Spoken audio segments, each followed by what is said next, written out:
4 number सवाल में लिखा हुआ है। पहले प्रश्न को पढ़ेंगे अच्छी तरह से, उसके बाद इसको बनाना शुरू करेंगे। तो सबसे पहले 4 नंबर में लिखा हुआ है कि आधार 8 सेंटीमीटर तथा ऊंचाई 4 सेंटीमीटर के समद्विबाहु त्रिभुज की रचना कीजिए। यानी आधार आपका 8 सेंटीमीटर होना चाहिए और ऊंचाई 4 सेंटीमीटर होना चाहिए। ऐसा ही समद्विबाहु त्रिभुज, समद्विबाहु का मतलब दो भुजा समान भी होना चाहिए, और ऐसे त्रिभुज की रचना कीजिए। और फिर इस अन्य त्रिभुज की रचना कीजिए जिसकी भुजाएं इस समद्विबाहु त्रिभुज की संगत भुजाओं की 1/1/2, यानी इसको लिख सकते हैं आप। देखिए 1/1/2 अगर यदि रहता है तो इसको लिखेंगे 2 एकम 2 और 1 3/2, यानी ये साफ तौर पे कहें तो इसको ये हो गया 3/2 गुनी होना चाहिए। ठीक है, तो 3/2 गुनी होने के लिए देखिए यहाँ पर क्या करेंगे, सबसे पहले आधार 8 सेंटीमीटर है तो आधार 8 सेंटीमीटर खींचेंगे। यहाँ से देखिए 0 से लेकर के 8 सेंटीमीटर खींचना है।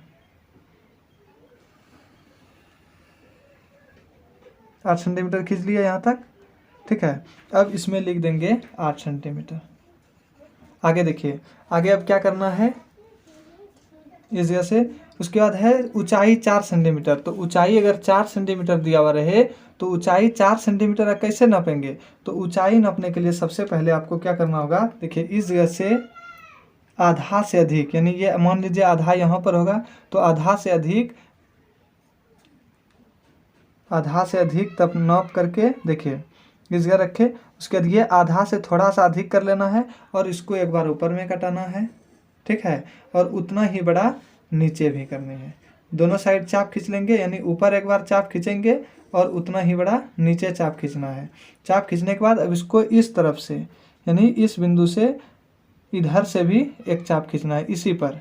जैसे खींचे तो ये आकर के यहाँ कट गया और इधर भी कट जाएगा। और ये कटने के बाद इन दोनों को मिलाना है, यहाँ से इसको मिला लेना है। दोनों बिंदु पर अच्छी तरह से मिलना चाहिए।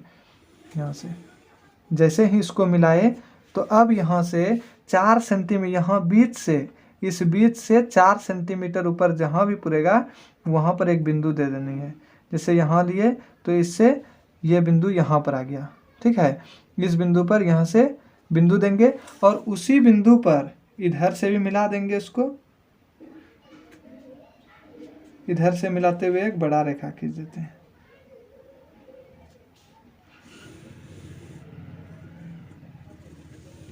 इस तरह से एक बड़ा रेखा खींचे और इधर से भी उसी बिंदु पर खींचेंगे। ध्यान रखिए, ये जरूरी नहीं कि ये बिंदु ऊपर ही होना चाहिए या नीचे ही होना चाहिए। ये ऊपर भी हो सकता है, नीचे भी हो सकता है। बस याद ये रखना है कि यहाँ से 4 सेंटीमीटर ऊपर, देखिए ये बिंदु से यहाँ 4 से 0 तक, वहाँ पर जहाँ बिंदु पुरेगा वहीं से दोनों साइड मिला लेना है। अब इसका नाम रख देते हैं ए, ये बी और ये सी। ठीक है, उसके बाद आगे देखिए क्या करेंगे, इस जगह से अब एक न्यून कोण बना लेंगे। यहाँ पर नीचे न्यून कोण बनाना है तो नीचे न्यून कोण बनाने के लिए सीधा इस तरह से ड्रॉ करेंगे। देखिए ऐसा खींचे एक रेखा, इसका नाम लिख दिए। देखिए अब यहाँ से क्या करना है, आपको दिया हुआ है 3/2 गुनी, तो मैक्सिमम मान इसमें कितना है 3 है। इसलिए जब 3 रहेगा तो यहाँ पर इसको 3 खंड में विभाजित करेंगे। बी और एक्स रेखा को 3 खंड में विभाजित करना है। यहाँ से लिए 1, इसी तरह से ये हो गया 2 और 3।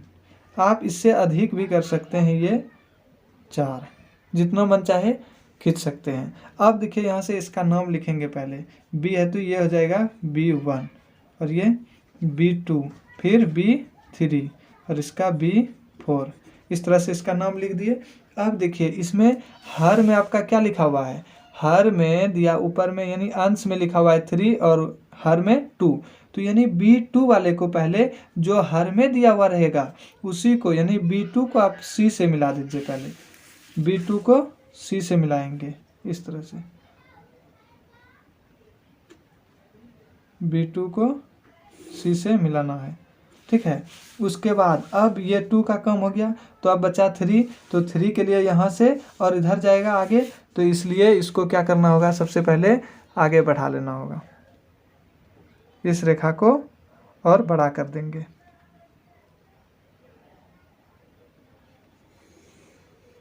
ठीक है, यहाँ तक। आगे देखिए अब क्या करना है B3 से। तो B3 से खींचने के लिए सबसे पहले यहाँ पर एक चाप खींचेंगे, B2 पर से एक चाप ड्रॉ करनी है। देखिए यहाँ से छोटा करके थोड़ा सा, अब यहाँ से एक चाप खींच लेंगे इतना बड़ा, ये चाप खींच लिए। अब उतना ही बड़ा चाप अब B3 पर से भी खींचेंगे, उतना ही बड़ा चाप B3 पर से खींचना है। देखिए इस तरह से B3 यहाँ रखे और B3 पर से उतना ही बड़ा चाप खींचना है। ठीक है, जितना बड़ा चाप B2 पर से खींचे थे उतना ही बड़ा चाप B3 पर से भी खींचना है। अब इसके आगे क्या करेंगे कि यहाँ पर से इसको मापेंगे, इसको फैला करके थोड़ा सा यहाँ पर रखेंगे, एक बिंदु इधर इस बिंदु पर अच्छे से और एक इस बिंदु पर यहाँ तक। ठीक है, दोनों को यहाँ अच्छी तरह से इसको मापेंगे और इसको मापने के बाद इसको उठा करके ये जो बिंदु यहाँ पर है इस बिंदु पर रखेंगे, इस पर नहीं रखना है, याद रखिएगा इस पर रखना है। ठीक है, तो यहाँ से इस बिंदु पर इसको रखेंगे अच्छा से और इस पर रखने के बाद जहाँ पर कटेगा वहीं पर इसको कटा देना है। जहाँ तक ये जा रहा है वहीं पर इसको रख करके अच्छी तरह से कटा देना है। देखिए यहाँ से ये कट गया और जहाँ पर ये कटा दोनों बिंदु, ये बिंदु, तो वहाँ पर से इसको रेखा की रचना कर देना है, यानी B3 को इससे मिलाते हुए रेखा खींच देनी। देखिए इस तरह से ये रेखा खींच देना है। उसके आगे फिर देखिए क्या करना है, जिस प्रकार यहाँ से किए उसी तरह यहाँ भी करनी है। यहाँ करने के लिए क्या करना होगा, सबसे पहले एक छोटा चाप खींचेंगे। ठीक है, इतना बड़ा चाप खींचने के बाद इतना ही बड़ा साइज का यहाँ से भी चाप खींचना है। ठीक है, इस जगह से भी रखेंगे और यहाँ एक चाप खींचेंगे। आगे देखिए यहाँ पर रखना है और इसको माप लेना है अच्छी तरह से, जैसे यहाँ मापे थे उसी तरह से यहाँ भी अच्छी तरह से इसको माप लेना है। यानी ये इतना बड़ा हो गया तो यहाँ पर भी इसको मापेंगे और यहाँ से रख करके इसको कटा देना है। जहाँ पर कटा इस बिंदु को और इस बिंदु को दोनों को मिलाते हुए एक रेखा खींच देना है। ठीक है, ये दोनों को अच्छी तरह से इस बिंदु को टच करते हुए रेखा खींच देना है।